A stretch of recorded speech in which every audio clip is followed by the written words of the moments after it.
तो आज हम प्लानिंग साइकिल डिस्कस करते हैं, इसके स्टेप्स। ठीक है, ये एक शॉर्ट आंसर क्वेश्चन है यूनिवर्सिटी एग्जाम में। तो प्लानिंग में क्या क्या आता है? सबसे पहले मुझे एनालाइज करना पड़ेगा ना, तो it is the process of analysing a system, defining what a problem, है ना। मुझे पता चलना है कि मैं क्यों प्लान कर रही हूँ। I should know the problem, right. और फिर assessing the extent of the problem, है ना। वो प्रॉब्लम किस एक्सटेंट तक एग्जिस्ट कर रहा है, ये सब मुझे पता होना चाहिए ना प्लानिंग के वक्त। ठीक है, तो अब इतना पढ़ने के बाद लेट्स सी एनालिसिस में क्या क्या होता है। तो मुझे अगर कुछ भी एनालाइज करना है तो मुझे इन्फॉर्मेशन को कलेक्ट करना पड़ेगा, उसको असेस करना पड़ेगा, उसको इंटरप्रेट करना पड़ेगा। ठीक है, तभी मुझे क्लियर पिक्चर पता चलेगा हेल्थ सिचुएशन का, है ना, कि मतलब हेल्थ कैसा है अपने कम्युनिटी में, अपने पॉपुलेशन में। तो इसके लिए मेरा मिनिमम एसेंशियल डेटा में मुझे 5 पॉइंट्स याद रखना है: population, age and sex structures. ठीक है, तो बेसिकली पॉपुलेशन, मैं कौन से पॉपुलेशन में पढ़ाई कर रही हूँ। एज, उनका एज कैसे कैसे वेरी कर रहा है ना, छोटे बच्चे हैं या फिर यंग अडल्ट हैं या फिर ओल्ड पीपल है, तो कौन है। ठीक है, और sex, is it a male और अ फीमेल। तो ये पॉपुलेशन, एज और सेक्स स्ट्रक्चर्स इंपॉर्टेंट है, ये पहला पॉइंट। दूसरा पॉइंट क्या है? Statistics of morbidity and mortality. ठीक है, तो मॉर्बिडिटी हमें पता है ना, डिजीज, राइट। तो कितना ज्यादा वो हेल्थ प्रॉब्लम कितना ज्यादा है, डिजीज कितना है कम्युनिटी में, वो पता होना चाहिए, है ना। फिर epidemiology and distribution of disease. Epidemiology क्या होता है? Study of population. And what does this mean? Distribution मतलब क्या होता है कि वो डिजीज कितना ज्यादा, कितना हद तक फैला हुआ है।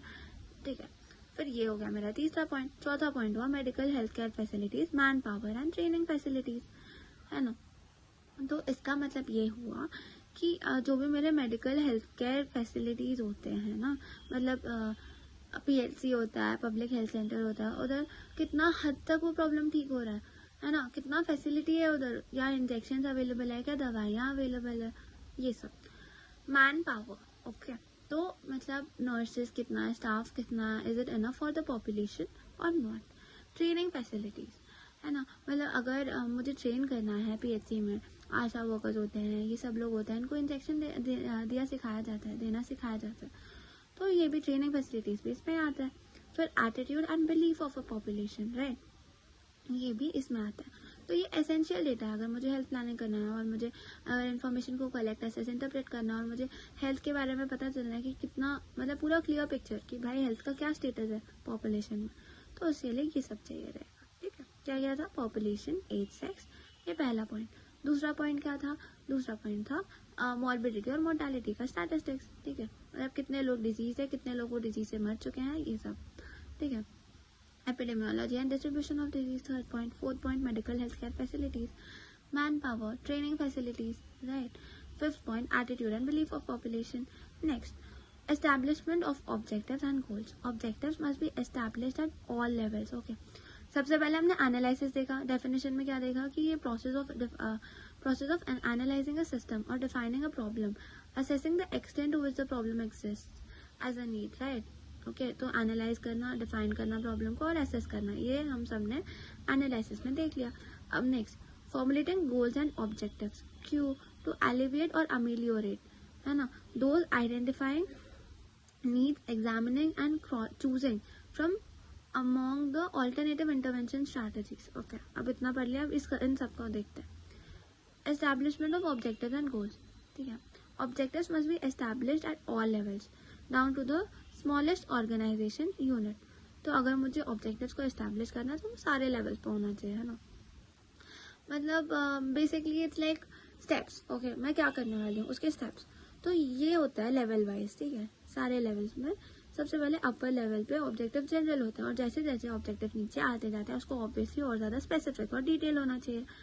ऑब्जेक्टिव्स में भी शॉर्ट टर्म या लॉन्ग टर्म, सिंपल। ये हो गया सेकंड वाला। पहले हमने एनालिसिस देखा कि एनालिसिस में क्या करते हैं, फिर हमने establishment of objectives and goals देखा। अब हम देख रहे हैं असेसमेंट ऑफ रिसोर्सेज। अब मैंने गोल्स भी देख लिया कि मुझे क्या क्या करना है, पर अब मुझे रिसोर्सेज भी तो देखना पड़ेगा। तो इसके लिए मुझे MQ भी याद रखना है, मनी, मटेरियल, मैन पावर।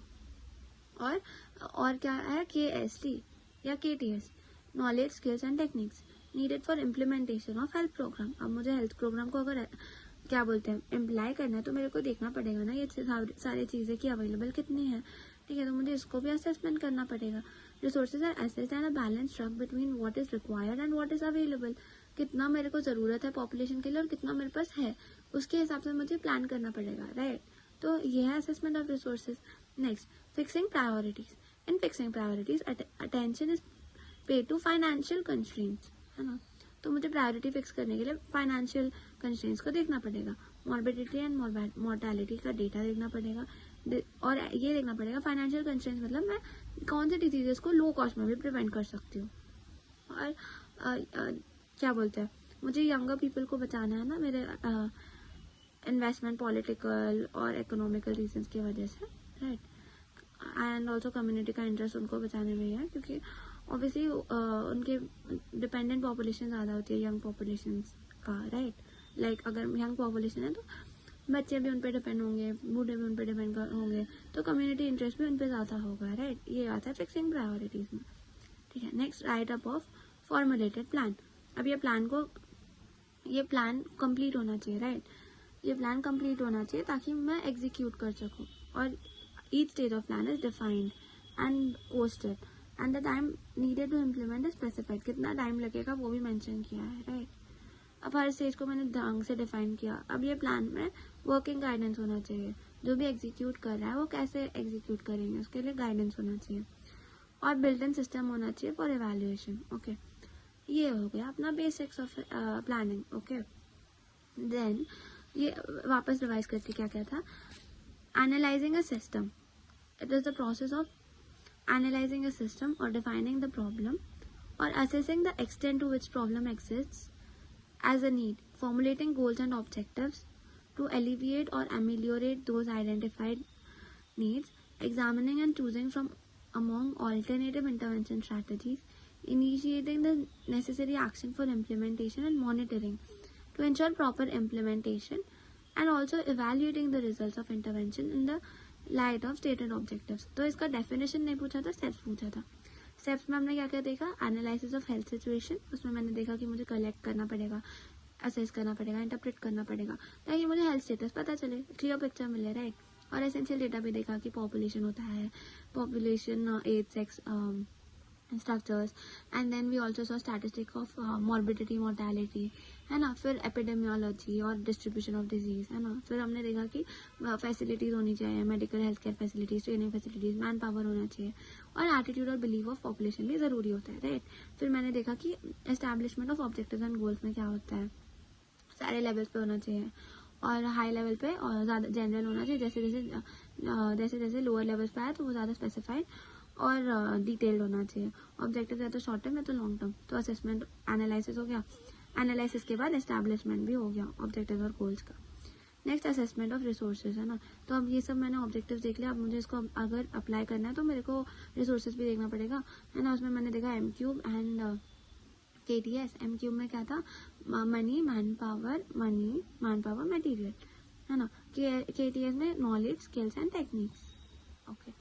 तो ये सब देख के मुझे इम्प्लीमेंट करना पड़ेगा, और कितना अवेलेबल है कितना नहीं है वो सब देखना पड़ेगा, बैलेंस देखना पड़ेगा, ठीक है। फिर मैंने रिसोर्सेज भी कर लिया, तो अब मैं प्रायोरिटीज फिक्स करूंगी, ऐसी सीधा फाइनेंशियल कंस्ट्रेंट्स, राइट। मतलब अगर कितने कम कॉस्ट में मतलब ज़्यादा ट्रीट कर सकती हूँ, ये सब, ठीक है। Then will write up a formulated plan. जो भी मैंने प्लान किया इसको मैं कम्प्लीटली लिखूंगी, डिफाइन करूंगी, है ना, और मतलब गाइडेंस प्रोवाइड करूंगी जो भी अभी एग्जीक्यूट करेगा प्लान को, और बिल्ड इन सिस्टम होगा for evaluation, okay. Next, let's see programming and implementation, okay. The main considerations, what are the main considerations, definition of roles and tasks, क्या क्या रोल्स है, क्या क्या टास्क्स है, उसको डिफाइन करना। फिर selection, training, motivation, supervision of man power, organization and communication, the efficiency of individual institution such as hospitals और हेल्थ सेंटर्स, ओके। अब नेक्स्ट, मॉनिटरिंग में क्या आता है, continuous process of observing, recording, reporting on activities of organization, है ना। बस plan करके इम्प्लीमेंट करके छोड़ना नहीं होता, इसके बाद we have to monitor also, observe करना है, डे टू डे फॉलो भी होना चाहिए, दैट्स इट। इवैल्यूएशन में क्या होता है, to assess the achievement of the stated objectives of a program, its adequacy, efficiency, acceptance by all parties, है ना। ऐसा नहीं है कि मैंने बना के छोड़ दिया, तो एक्सेप्ट भी तो करना पड़ेगा।